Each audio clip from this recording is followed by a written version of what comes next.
사랑의 하나님 아버지, 은혜가 감사합니다. 오늘도 우리를 말씀 가운데 인도해 주시며 주님의 인도하심 가운데 주님이여 참으로 의미 있고 보람찬 삶을 살 수 있도록 축복해 주옵소서. 성령께서 직접 말씀해 주시고 또 깨닫게 도와 주옵소서. 예수님 이름으로 기도합나이다. 아멘. 오늘은 3월 14일입니다.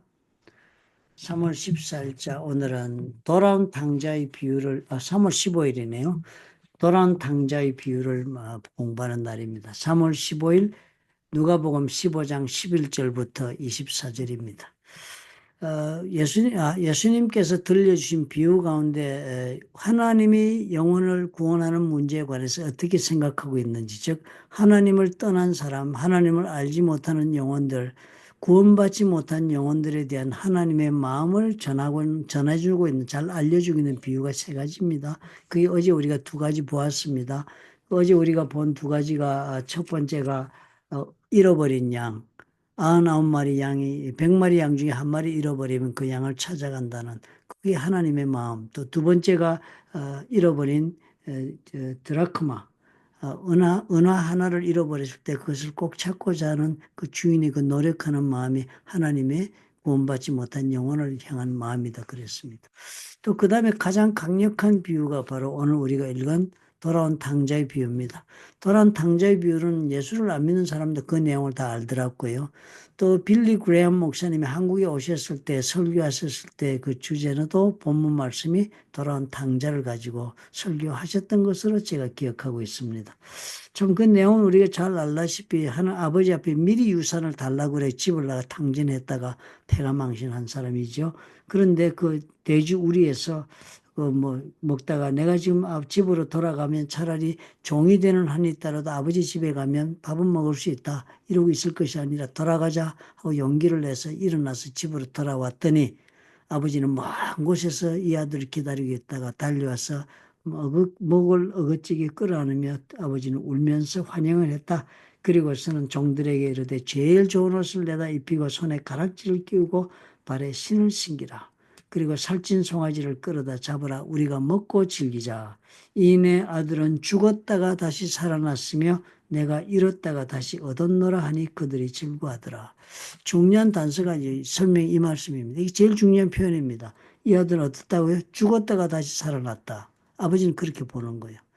하나님을 떠난 영혼들을 하나님은 이렇게 보고 계신 것입니다. 왜 죽었습니까? 우리가 볼 때는 안 죽었잖아요. 멀쩡히 살아가지고 댕기면서 그 유산 다 탕진하고 뭐 타락한 생활하면서도 목숨은 붙어 있었잖아요. 돼지우리 목숨은 붙어 있었고 그것이 우리 인생이 사는 게 아닌 것입니다. 하나님을 모르고 사는 사람은 살아도 산 것이 아닙니다. 이 세상에 있는 많은 사람들이 스스로는 살았다 하는 사람들이지만 이 돌아온 당자같이 하나님을 모르면 그 사람은 죽은 영혼인 것입니다. 아담과 하와가 선악과를 따먹으면 반드시 죽는다고 하나님 그러셨잖아요. 그런데도 멀쩡히 살아있다고 해서 우리는 안 죽었다고 생각하지만 그 순간에 하나님의 선언의 말씀, 심판의 말씀대로 그들은 죽었습니다. 뭐가 죽었어요? 영이 죽은 것입니다. 그 다음에 살아있는 것은 혼과 육이 있어가지고 우리가 정말 사람이 혼과 육을 가지고 우리가 이렇게 살아서 생각도 하고 판단도 하고 살지만 우리의 영이 죽었다. 그래서 우리는 하나님을 알지 못하는 그런 존재가 되어 사는 것입니다. 하나님을 떠나 사는 사람은 다 이렇게 영적으로 죽은 존재. 집을 떠난 탕자와도 같은 것입니다. 이 사실을 우리가 중요하게 생각한다면 정말 예수를 믿는다는 것은 어떻게 해요? 우리가 예수 믿으면 거듭나야 된다 그러지 않습니까? 예수를 믿으면 우리가 마음 문을 열고 예수를 영접하면 예수께서 영으로 우리 가운데 들어오셔서 거하시며 우리와 함께 교제하고 계신다고 성경이 가르쳐 주잖아요. 그렇게 들어오시면 첫 번째 일어나는 일이 예수 그리스도의 영이 우리 가운데 들어오면 우리 죽었던 영이 살아납니다. 그래서 어떻게 해요? 니고데모에게 예수님 말씀하셨잖아요. 너희가 거듭나야 한다. born again. 다시 태어나야 한다. 우리는 예수를 믿으면 다시 태어나는 것입니다. 성령의 힘으로. 그래서 어떻게 그 말은 죽었다가 살아나는 것이 해당하는 것입니다. 영으로 죽었다가 살아나는 것이다. 영으로 죽었으니까요. 하나님의 영적인 일을 이해하지 못하는 사람입니다. 예수를 믿지 않는 사람들, 구원받지 않은 사람은 하나님이 어떤 분이신지 성경 말씀이 과연 무엇을 뜻하는지를 알지 못합니다. 읽어도 문학적인 작품으로 혹은 또 무슨 이야기로 이렇게 이해할지는 몰라도 그 속에 들어있는 하나님의 뜻을 깨닫지는 못합니다. 영이 죽었으니까요. 그러니까 이 영으로 다시 거듭 태어나야만 우리 하나님을 알 수 있는 사람이 되고 예수 그리스도와 영적인 교제가 가능하고 그래서 개인적인 관계가 형성될 수 있습니다. 구원받았다는 사람은 그래서 대단히 엄청난 다른 차원의 삶을 사는 사람으로 변화되는 것을 뜻합니다. 세상의 것이 전부인 줄 알다가 그보다 더 귀한 가치가 있는 것과 더 보람 있는 인생을 사는 것과 그보다 더 높은 차원의 삶을 경영하는 길로 들었을 줄 아는 그런 사람으로 영이 살아나는 것입니다. 그러므로 엄청난 축복이 하나님 앞에 구원받는 것이다. 우리 주님이 바로 우리에게 그런 변화를 주기 위하여서 십자가에 돌아가셨고 하나님께서는 그 간절한 마음으로 오늘도 죽은 영혼들 살아있다 하나 죽은 영혼들이 하나님을 알고 회개하고 돌아오기를 원하시고 계신 것입니다. 그렇게 돌아오는 길에는 누가 가장 좋은 증거가 됐습니까? 그 체험한 사람이 증거가 되죠. 그러니 그 체험한 사람이 우리를 하나님께 세상에 예수를 통해서 보내시는 것입니다. 우리 말고는 누가 얘기를 해도 그것은 확실한 증인이 되지 못합니다. 우리가 예수 믿고 다시 거듭난 체험을 했으니까 우리보다 더 좋은 증거자가 없고 우리보다 더 좋은 이 사건을, 이 복음을 전달할 사람은 이 세상에 존재하지 않습니다. 왜 하나님께서는 직접 나서서 복음을 전하지 않고 우리를 쓰실까? 우리 그런 많은 질문도 많이 합니다. 우리가 어떻게 감당할 수 있을까? 왜 하나님은 예수 그리스도는 그런 12명 지질이라는 사람을 써서 그러지만 그들이 어떤 사람들이요? 체험한 증거자들이니까 증인이 될 수 있는 가장 완벽한 조건을 가졌습니다. 보고 직접 체험한 사람의 말을 듣지 않는 사람은 무엇을 누가 다른 사람이 얘기를 해도 믿지 않습니다. 보고 체험한 사람의 이야기를 받아들이지 않는 사람은 실제로 본인이 기적을 경험해도 믿지 않습니다. 저 그런 사람 봤습니다. 우리 교회 와서 병 나았지만 예수 믿지 않는 사람 보았습니다. 그러므로 참으로 우리 하나님 앞에 우리 삶 가운데 능력 가운데 막 나타나시는 믿을 줄로 우리는 착각하기 쉽습니다. 그렇지 않습니다. 세상은 능력으로 그리고 기적을 보았다고 하나님을 믿지 않습니다. 세상은 증인을 통해서 믿습니다. 내가 예수를 믿어 변화된 삶을 보고 사람들은 예수를 믿게 되고요.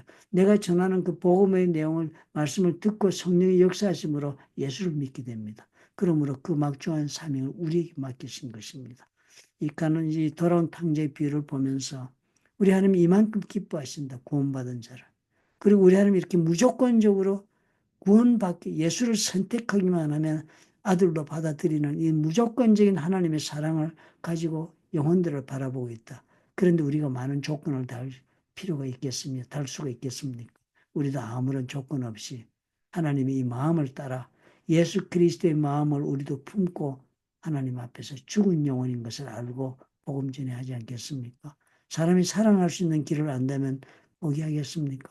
암에 걸려 죽을 자가 그 암에서 생명을 걸지 길을 내가 알고 있다면 그 영혼을 도와주고자 내가 노력하지 않겠습니까?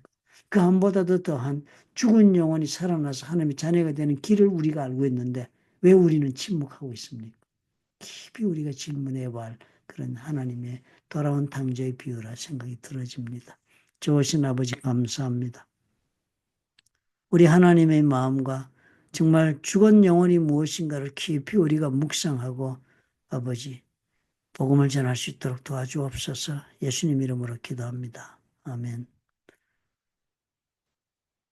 복음 전하는 것은 선택사항이 아니라 정말 구원받은 사람이라면 예수 이야기를 하지 않을 수 없습니다. 오늘까지 여러분 몇 년 예수를 믿었습니까? 그리고 과연 얼마나 많은 사람에게, 과연 누구에게 복음 전했습니까? 한 사람이라도 우리가 예수 믿는 자리까지 구원의 자리로 인도한 것이 있을까? 우리가 스스로 물어보면 정말 하나님 앞에서 우리가 옷깃을 여미고 우리에게 주어진 사명을 감당해야 되겠다 결단하지 않을 수가 없을 것입니다.